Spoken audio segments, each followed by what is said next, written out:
week of practice. Coach Whip just mentioned it, a staff meeting we just walked out of. In Pascal, we throw 2 balls, and he doesn't know if we've, he said we completed all 72 balls today. It wasn't a bad throw or a drop in Pascal. So that's a good sign. Just like kids were locked in.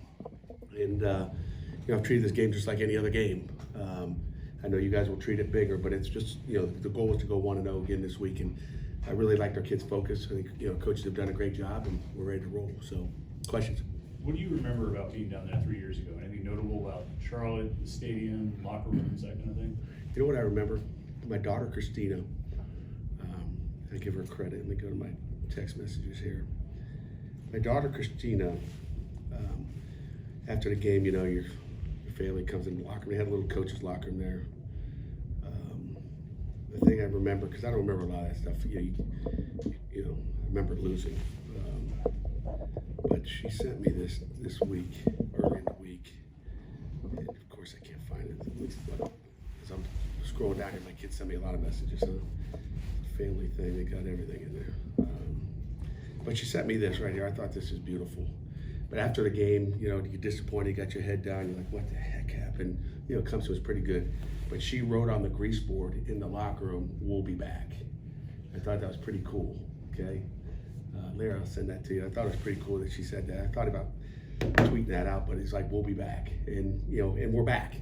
And, what I remember is we didn't play so good. I think Kenny threw for 8 yards. I remember having a couple delayed games, like I think maybe one after the other. We didn't handle the stage like we did, and I think Clemson, had a bunch of first rounders on the defensive line. So we ran into a buzzsaw. We're a little different football team than we were back then, and so I feel good about our chances going down there. Our kids are ready to go. It's going to be a great game. I mean, they got a great offense. We got a great offense. We got a good defense. They got a good defense. We're going to find out, and we got to go make plays. And the team that makes the most plays is going to win. Elijah told us about the emphasis you guys have made to make sure there's a push on the defensive line each play to knock off what they like to do with their mesh, their RPO stuff. Have you seen them, adapt to the challenge this week? Yeah, that's a great question. Elijah gave you some good scoop there. I mean, what they do is, you guys have seen them ride their RPOs in the line of scrimmage. It's a belly play. It almost looks like their O-line is blocking for a quarterback sneak. It's, wedge blocking. I mean, they're just, and we've got to get pushed, you got to get pushed anyway, but we have to get penetration. It's not going to be easy because they're big. They know what they're doing. The thing about their offense is they don't do a lot. It's not like they're this, we do everything, but what they do really good. And I would kind of compare it to our defense. I mean, we don't do a lot, but what we do, we know what we're doing. We're going to execute better than you are, and that's what they plan on doing. And they'll have their little things in, but they execute. And the quarterback is sharp. I mean, Hartman is sharp. He's like, you watch the third down tape, I'm like, what are we doing here? I mean, third down, they are unbelievable. But we got to get a push, and we got to put pressure on the quarterback. Did she remind you of what you wrote in that? That's what she text message. She goes, "Dad, don't forget, we'll be back." So yeah, I think all the kids were on that, but she is the one that said it this week. Some of the players over the last few days have said that it feels different this time than 2018 because I think you mentioned too. It's just like 2018 was, you guys were happy to be there in a sense, and now it's like favored to go win it. Is that something that you've got a sense of during practice, during meetings that have that confidence? Yeah, I mean, I think it's just like I don't remember back to the week of practice we had back in 18 to say, oh yeah, but they're locked in this week. I can't tell you they weren't locked in back then, but it's like I told them afterwards, we're going to go into the locker room. It's a different locker room. They got name tags. It's different. It's not like walking into Syracuse last weekend. It's dressed up like a championship game. So the ACC does a first class job. So you walk in there, you kind of go, oh wow, it's like I told them after practice today. Like, we're not worried about all the hoopla. We're going in there to play a football game. It doesn't matter. Okay. Worry about everything after the game, but the focus is to be 1-0. But I just think we were happy to be there, and that's what it was. But it was the same thing when we got beat by Russell Wilson in Wisconsin, our first time in the Big Ten championship. We got beat, and then the next time we went back. We will be back, and we went back and beat number 1 Ohio State. I mean, you guys play in an NFL venue every week, so do you feel like that's maybe can be something that that's a stage that you guys are familiar with? It's not like it's different to you guys. Right. I would say it's an advantage to us if there's an advantage, but a stadium is a stadium. I mean, it's a field, it's their stands. feel like I feel like that's a wash. I don't think that's going to be the game changer. But if there is an advantage Pitt for an NFL stadium. But I don't know if it really matters. How important is the run game this week to, you guys throw the ball, among the best in the country with Kenny and Jordan and everybody, but running the ball is that an emphasis this week with the way that they play offense too? Yeah, but no, we're not. We're not going to run the ball because we want to keep their offense off the field. Okay, that's our job. That's our defense's job to keep them off the field. Are they going to run the ball more to keep Kenny off the field? I don't know. I would think they're going to continue. We got to do what we do. We got to take what they're giving us. We're not going to just run up in there and go tick tock, and look at the clock. Our job on offense is to score, and our job on defense is to stop them. And our job on special teams is to have great coverage on our coverage teams, on punt, kickoff, and in our return game, we got to get explosive there and make our blocks. So we're going to do what we do. We're not going to change our tempo for them. In the run game, do you expect Izzy to be available? He'll be available. What about Gabe? Gabe was available last week. I think Gabe started last week. It's always started. No, Gabe started at guard. Yeah, maybe he was. Gabe was available. I thought Gabe was available. Well, Gabe may be available when we held him. Maybe that was what it was. It's a long time ago. Did Gabe play last week? He started at guard. Yeah, he started right guard. Right, sorry. I knew I thought maybe I was losing my mind.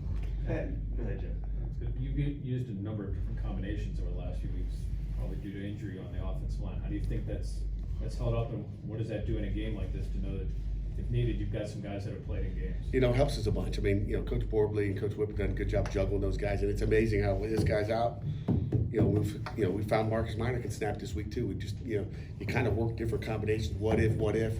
We never had the what if, and then but we had some what ifs, and we've gotten to where I guess it was stupid on my part.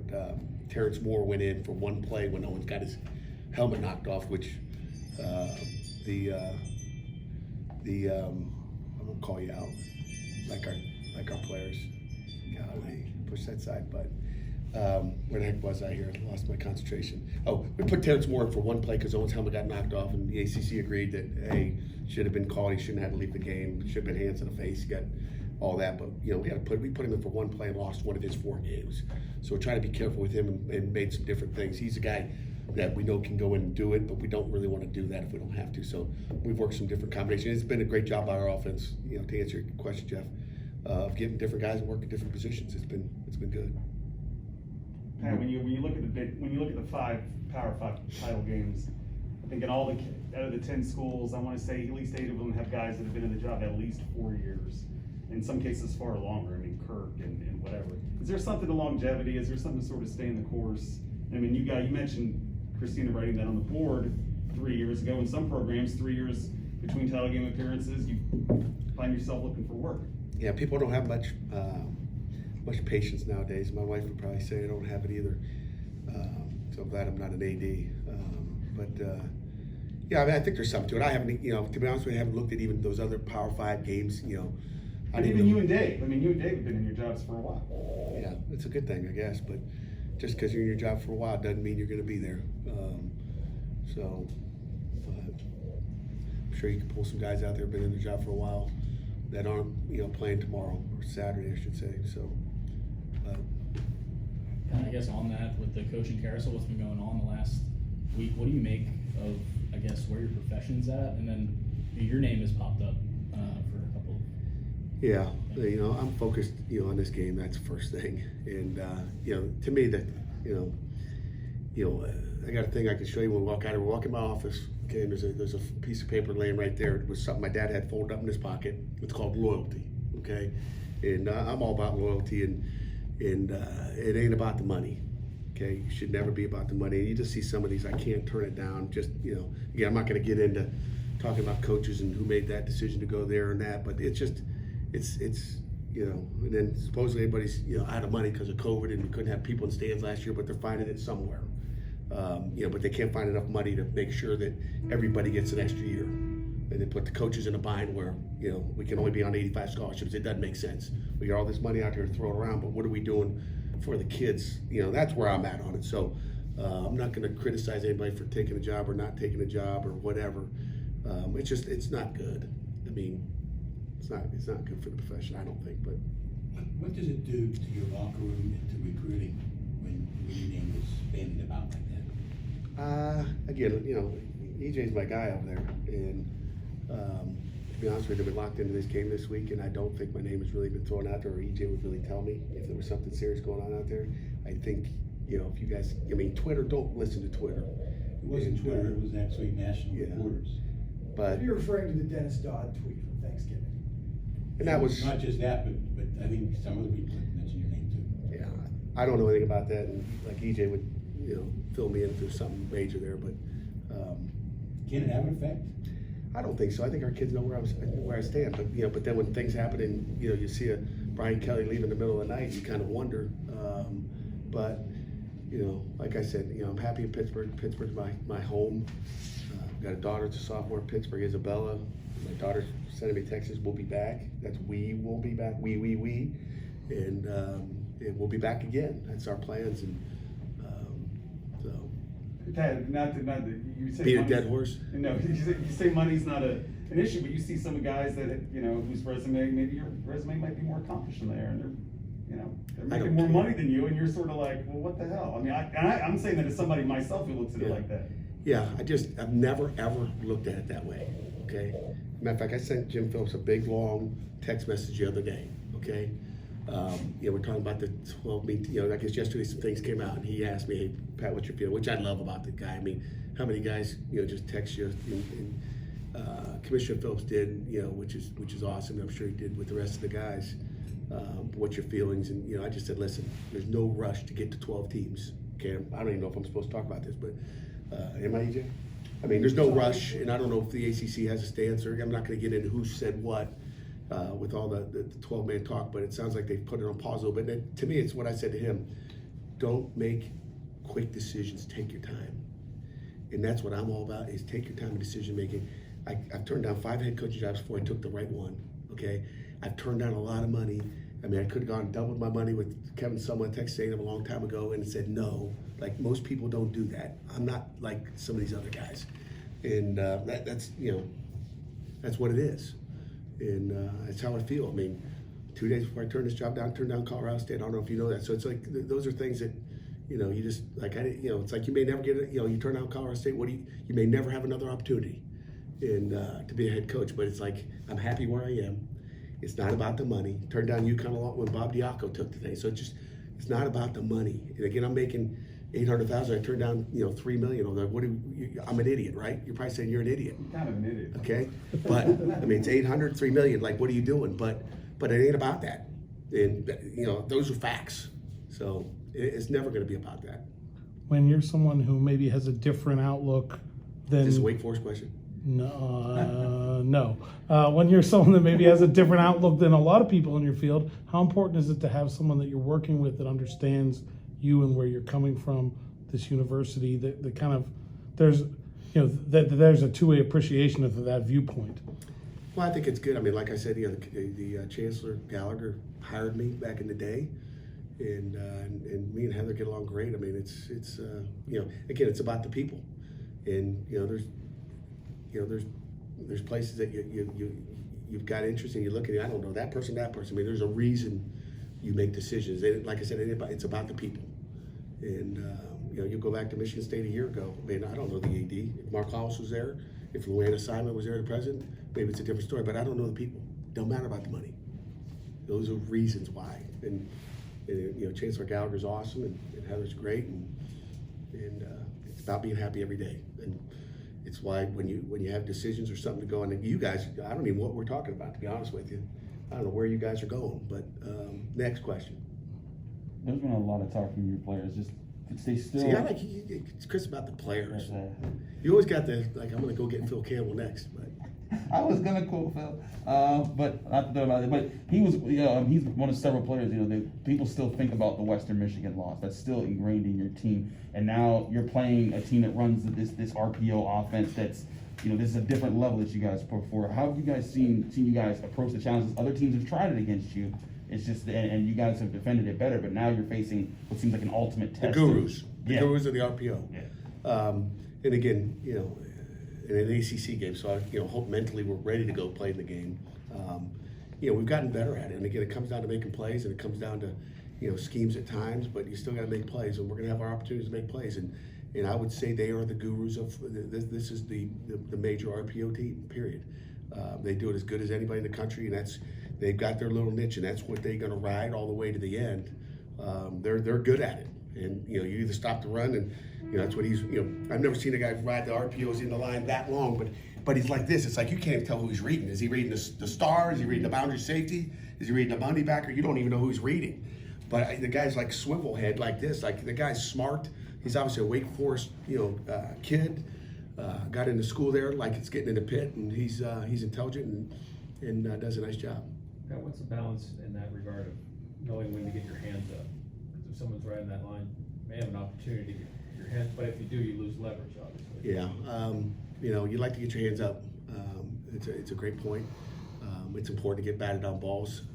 He's not 6'5" either. Riding that thing in there. But you got to get penetration. First, as we talked earlier, you got to get. It's like a field goal. If you just line up on a field goal and just try to jump up in the air, the closer you get to the ball comes out like that for the most part. The closer you get to it, if I get close to the ball, it's going to be lower, and you'll have a chance. So that's something we focus on. But it's but if you start jumping and putting your arms up before it's time, then you get knocked back, and what you'll see is he rides, and if he doesn't like it, and the handoff's gone, then he lets it go.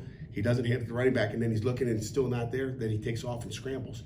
And a lot of times, the guys will get washed at that point because they're trying to get their hands up. So there's a fine line of being there and getting your hands up and maintain your gap integrity. With a full season under his belt, what have you seen from Sam Scott? You know what? He's been outstanding. Obviously, I think a third team All ACC. Is that correct? Yeah. Or honorable mention, one or the other. For a young guy, Sam's been money. And he's had one game that wasn't so good. Besides that, you're happy with what he's done throughout the season. Have you ever competed against Carson? He talked about he knew you when you were at Rhode Island. He was at Villanova. Have you ever competed against him? Yeah, I think they beat us. They had that tailback at Villanova back in the day, I believe, with Andy Talley, and it was a great one. It was a great tailback, greatest tailback at Villanova. Westbrook. Yeah, Ryan yeah. Westbrook. What's his first name? Ryan Westbrook. Yeah, Westbrook. Ooh, with the Eagles, right? Yeah. He had Westbrook. Nobody could cover him. So, so we've known each other for a long time, from back in those days. So we competed, back then. Then obviously we played in 2018 too. Anything else? Did that help you? Did you No. coach against him before? No, it helps me like him. That's it. Only did one time, just one game? No, I would say more than that, but I have no idea. That was a long time ago. Jerry, you have to go back and look at the staffs. I'll check it You talking about Clausen? Yeah. 18. out. No, I'm talking about when they were. He's talking Oh, about. back in the day. Yeah, back. Yeah. So I'm sure we probably played against each other 4 or 5 times, I'm guessing. So.